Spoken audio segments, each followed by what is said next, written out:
Angela Merkel wins a fourth term in Germany's elections, but a victory is seen as lackluster because for the first time in 6 decades, a far-right party has entered the Bundestag. How difficult will it be for Merkel to form a new coalition government, and what does it mean for the rest of Europe? Meanwhile, Donald Trump has given Congress 6 months to find a solution to the undocumented immigrants program known as DACA. Is this just a way for Trump to push through his pledge to build a wall along the Mexican border? Welcome to The Point. I'm Chen Lei, sitting in for Liu Xin.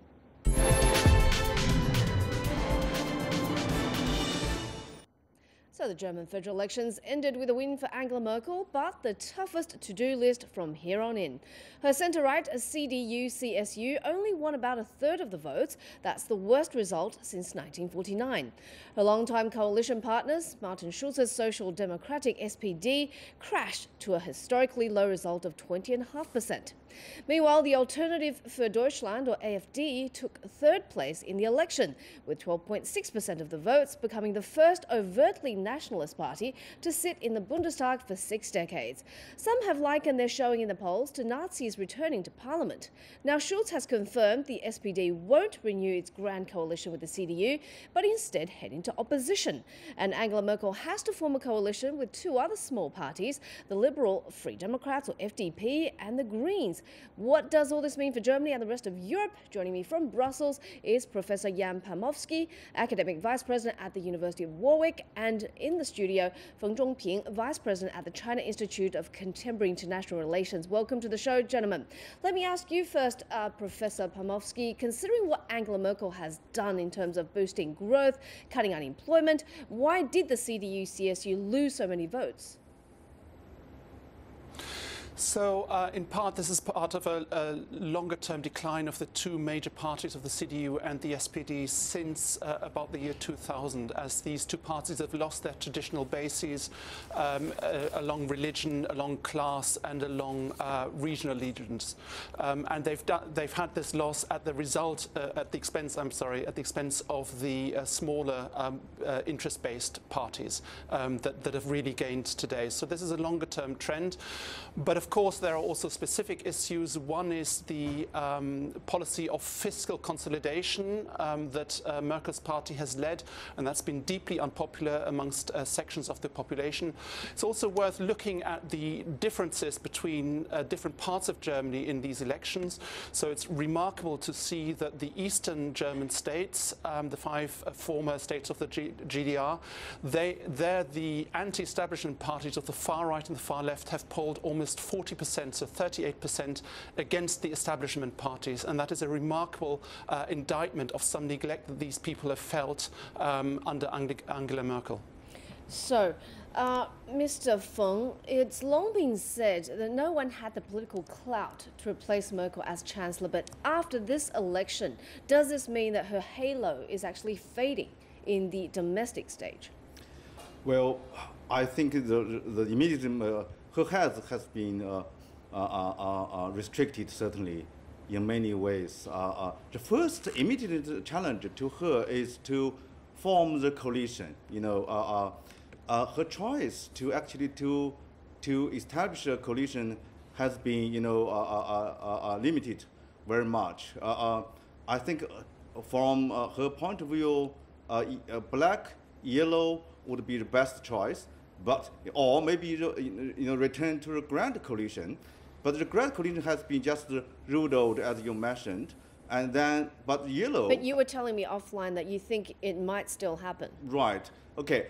And probably the only choice now seems to be the Jamaica solution.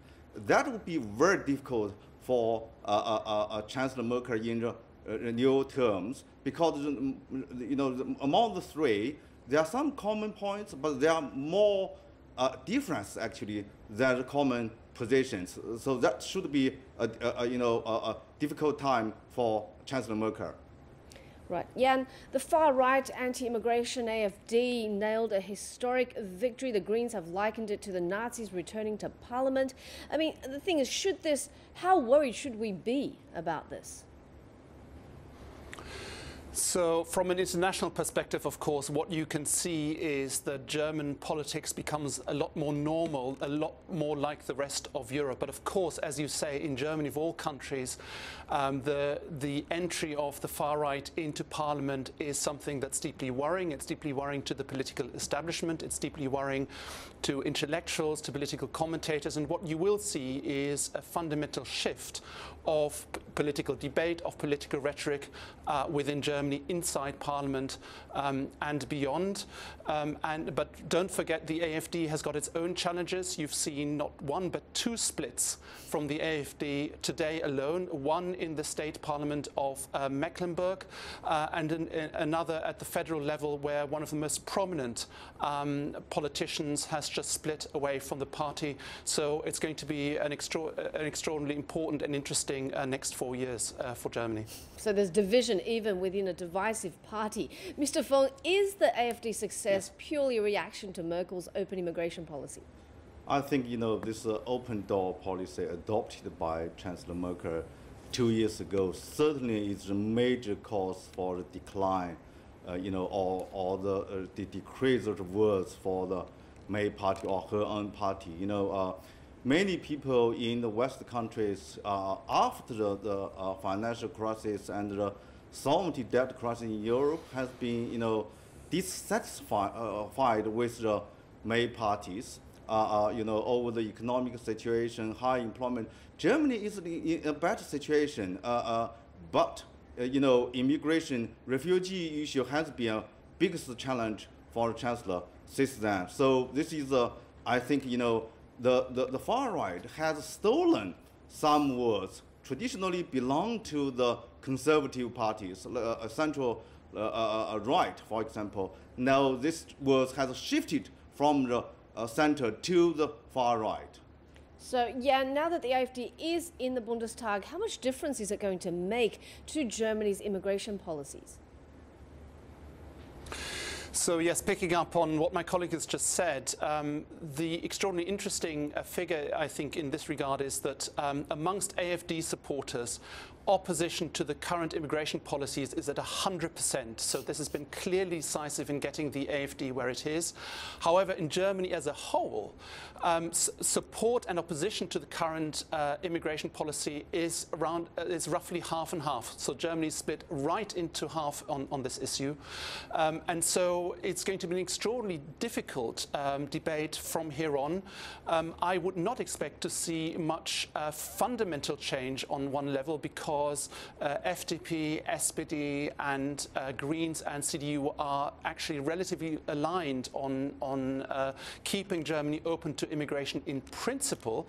However, I think we're going to see some important shifts in nuances on this issue. For instance, around the immediate deportation of asylum seekers whose right to asylum has been denied by courts, and other processes that are going to, in fact, reduce the number of immigrants. Mr. Feng, let's talk about Merkel's main rival, Martin Schulz. The SPD gained just over 20% of the vote. Historically, the SPD has been the champion of workers, the poor, the disaffected. What are the main implications of their fall or decline? Well, I think, the decline of the SPD, also called, the central left, it's a result of, to a certain extent, it's the Chancellor Merkel's policy has been shifted from the central right to the left. So you can blame for this from the STP's point of view, but I must say SPD has been lacking of, innovations in the thinking and gaining support, in this different political structure. One factor actually strikes many people is the reducing of the traditional concept of the workers in Germany. So this is also one factor. But twice as the junior partner in the coalition, grand coalition, also makes SDP less attractive in many minds of the voters. Would you agree with those comments, Jan? Yes, I would. I mean, but I would add one further factor, which is one that's internal to the SPD, which is that in the period under Chancellor Schröder, who's the last SPD chancellor, the SPD introduced some critical welfare reforms that really are an important reason for why Germany is doing as well as it does today. But in that way, the SPD shifted to the right.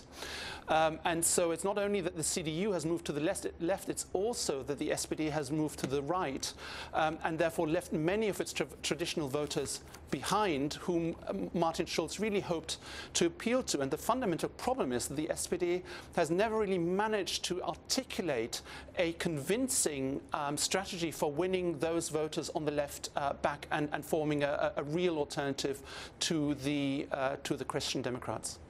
Now, what about for the rest of Europe? What does this mean for Europe, for the EU, at a time when unity is critical?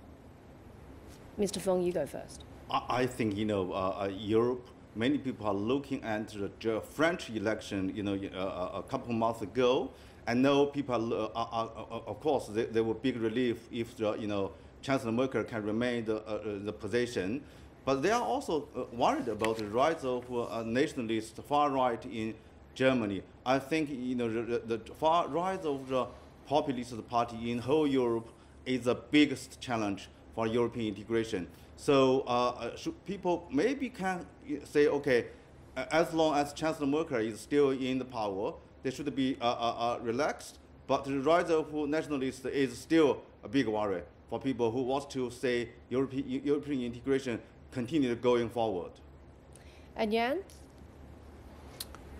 So I think there's a real tension in what Angela Merkel now needs to respond to. So on one level, the most overriding concern amongst the German electorate has been effectively globalization, a real concern about a loss of known worlds, as it were. So in that sense, Germany is not so different than under other countries around this.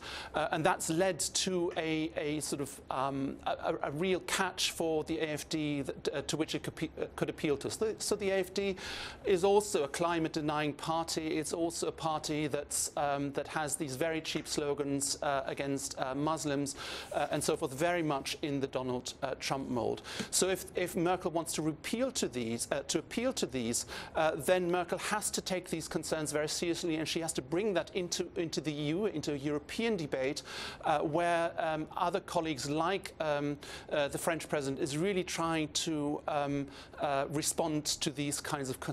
But at the same time, she will form a coalition with the liberals in Germany, who will be very, very concerned about giving more power, more fiscal power especially, to the European Union. And so this is a real tension that Angela Merkel now has to navigate through. Okay, tension, a lot of bridge building ahead. Thank you so much, gentlemen. And that was Professor Jan Pomowski, Academic Vice President at the University of Warwick, joining us from Brussels, and Mr. Feng Zhongbing, Vice President at the China Institute of Contemporary International Relations. So here's my first point. It's not lost on observers that two of Angela Merkel's predecessors, Konrad Adenauer and Helmut Kohl, both served 4 terms as Chancellor. Angela Merkel is about to do the same, as she has long been known for supporting globalization and international cooperation. But having won only 1/3 of the votes in Sunday's Bundestag election, this could be the toughest spell of her long chancellorship. She had presented herself as the ultimate safe pair of hands, but the election results show her preference for consensus politics may have backfired. By governing in a grand coalition with the Social Democrats for 2 of her 3 terms, more Germans may have felt their voices to be unheard. The SDU has now said it will no longer be no longer be part of Merkel's government, but the policy differences between the Greens, the FDP and the Bavarian CSU make a future coalition rather tricky. All this would influence Germany's attitude to reforms of the EU.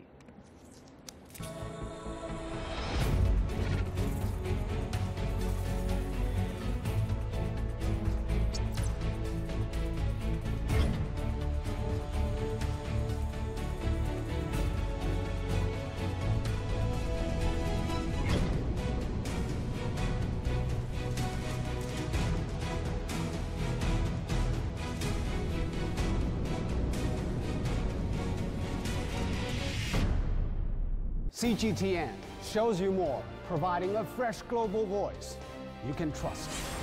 And a different look at the world you won't find anywhere else. We offer unparalleled coverage of Asia, Africa, and Latin America.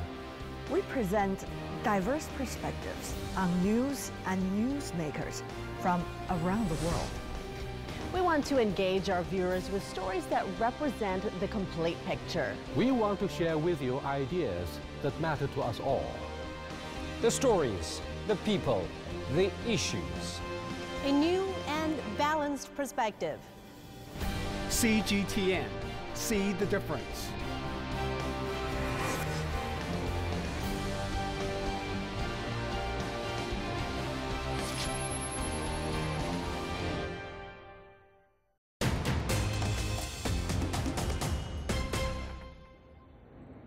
Welcome back to The Point. I'm Cheng Lei, sitting in for Liu Xin.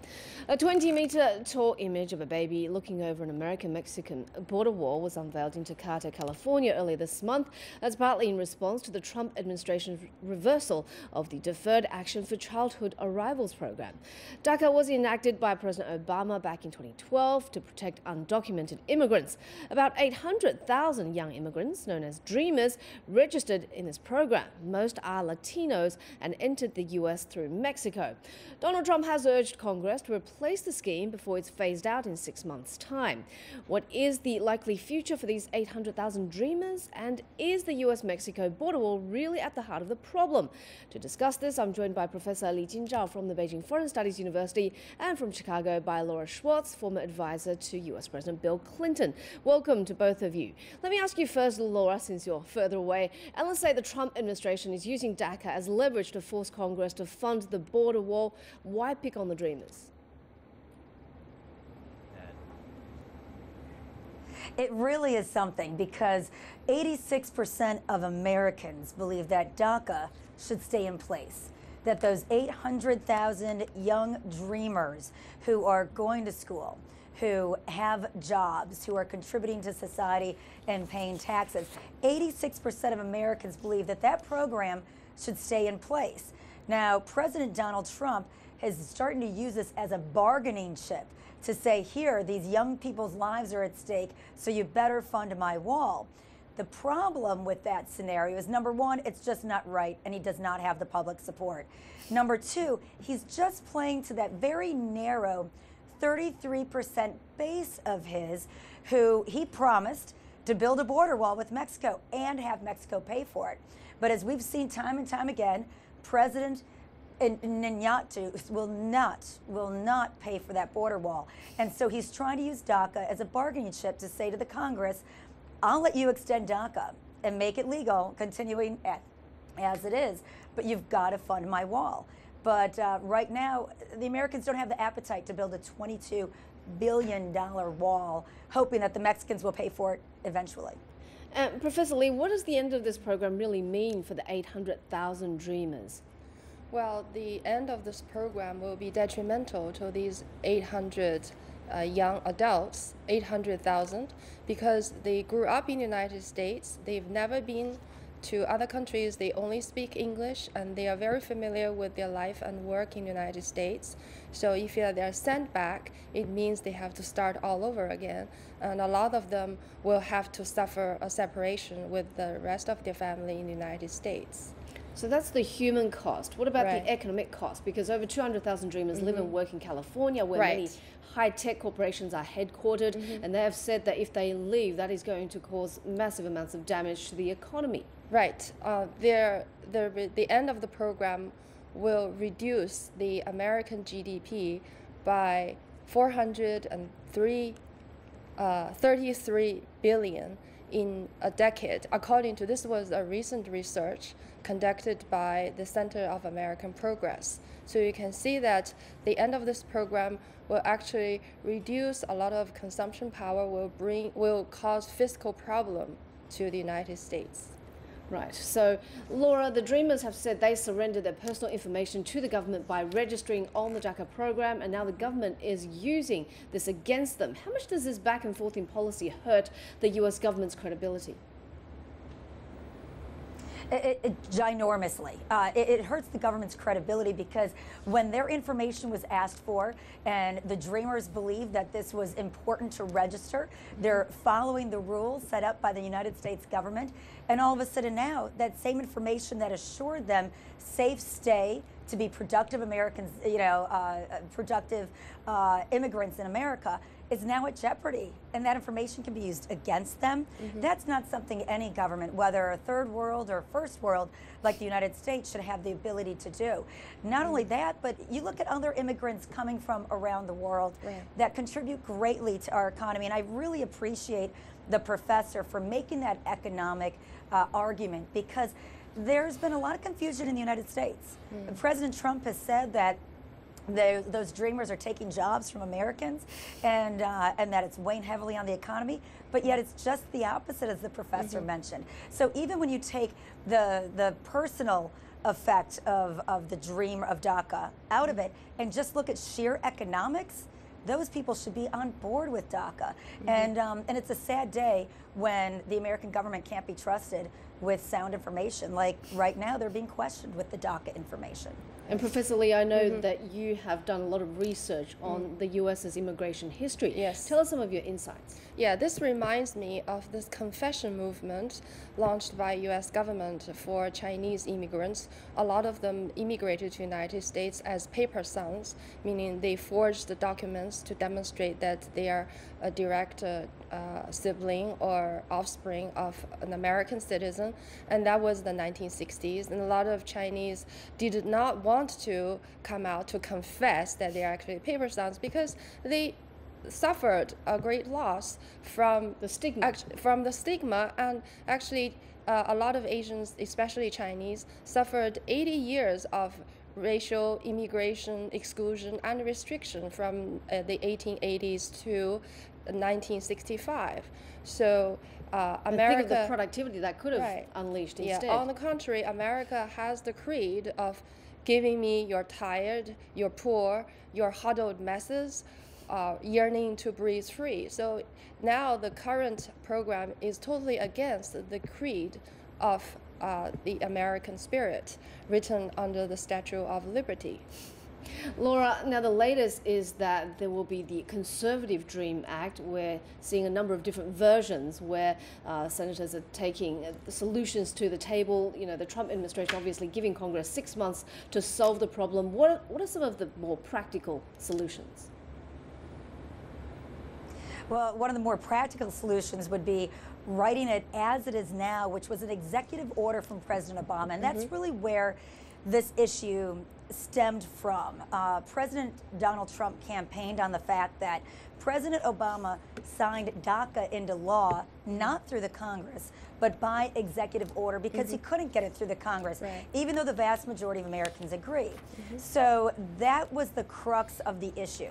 So now what he's revised, since he brought this up last month, is that if the Congress can pass DACA, as he believes it should be passed through the Congress, not through the president himself, that he'd sign that into law, but only if there's provisions for the border wall. So he's just using this as a chip on the table in this game he's playing with immigration.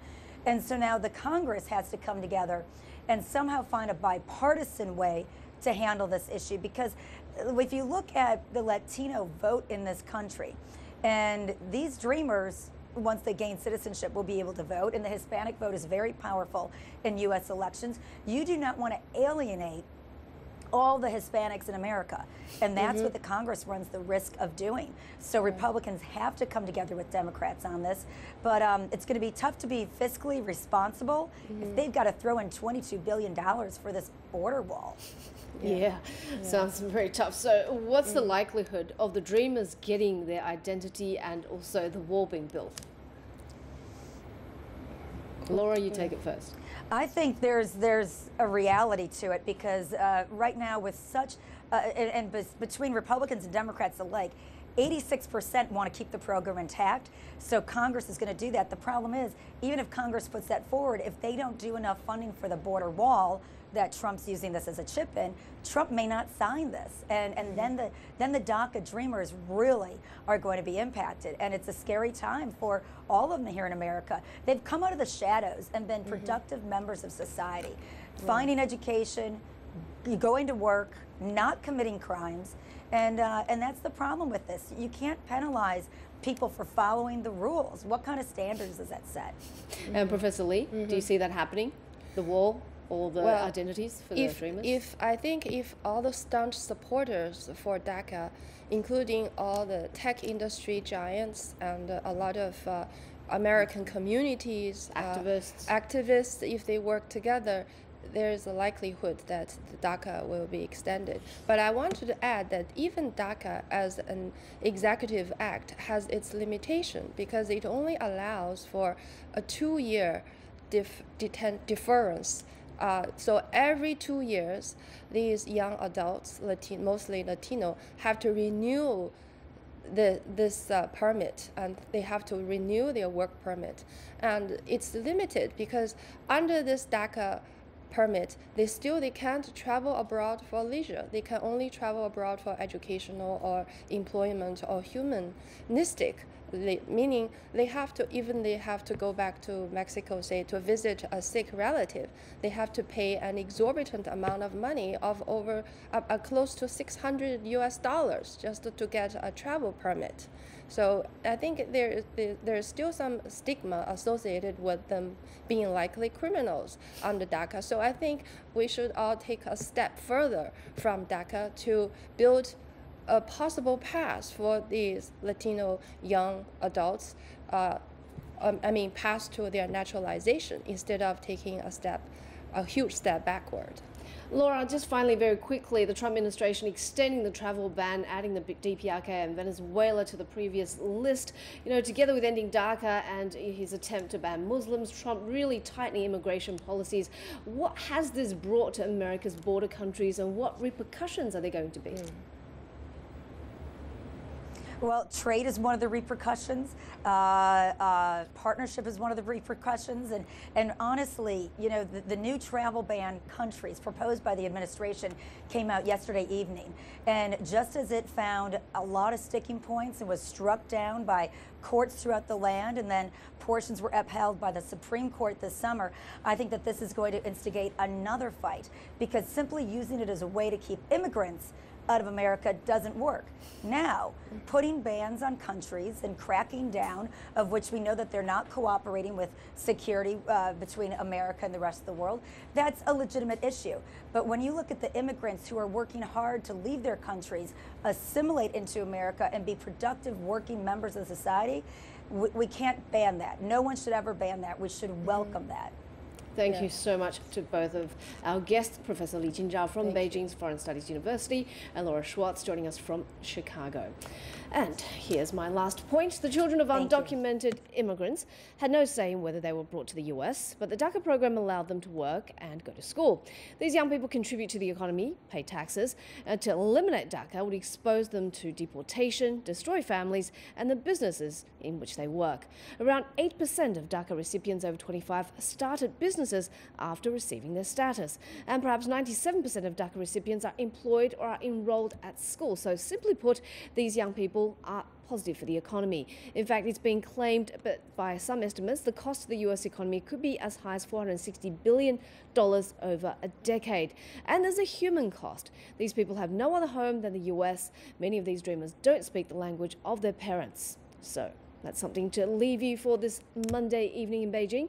That's all from this edition of The Point. As always, you can follow us on Twitter. Visit us on our Facebook page using the handle @ThePointWithLiuXin or LX. Download the application called CGTN Live to watch our show on your mobile devices. Or go to YouTube and look for CGTN The Point. I'm Cheng Lei sitting in for Liu Xin. Thanks for watching.